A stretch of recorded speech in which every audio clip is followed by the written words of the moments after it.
The Chassidic thought for the day, and this week's parsha we read about the menorah, and that we were commanded to bring pure olive oil to light the menorah. Rashi tells us that when it says pure olive oil, the purity of the oil means that there weren't allowed to be any sediments in the oil. It has to be pure oil. How do you get the pure oil? So we put it in a press, we put the olives in a press, and we give one press. The first oil that comes out is very clean oil. Then any other oil that will come out after a second press or a third press isn't kosher. Rashi says we even would continue and take the olives out, put them into a grinder, and get out much more oil. That oil is not kosher for the menorah, but it is kosher for the meal offerings. When they would bring a meal offering, you would add oil. Those oil, that second, third, and oil is kosher for the meal offering. And this is derived from what the pasuk says, kasis lama'or, pressed for lighting. That only for the lighting of the menorah do you need the oil to be pressed.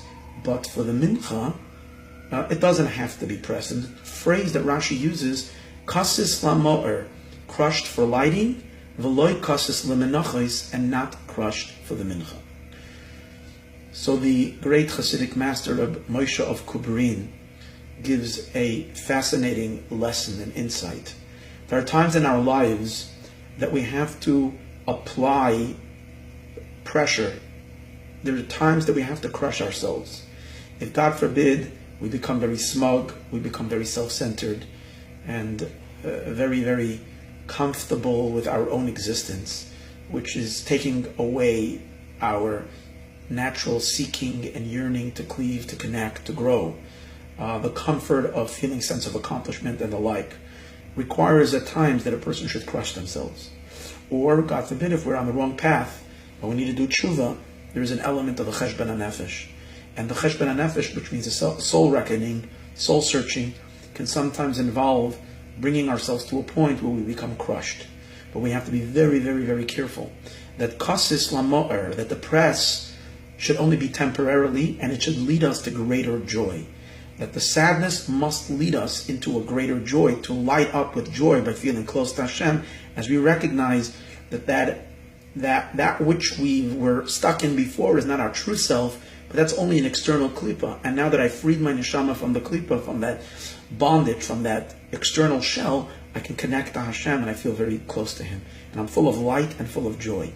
But God forbid to come to a state of kasis, of being crushed, and then lemenachos, to remain wallowing in that depression. Menachos means to be munach, to remain etched and wedged in that sadness, in that depression. That is not kosher. And initially, when we embark on this work of tshuva, or any exercise of self-diminishment, it must always be done with the intentions that I'm only going to do this temporarily, and I'm not going to allow myself to, God forbid, stay in this dark state.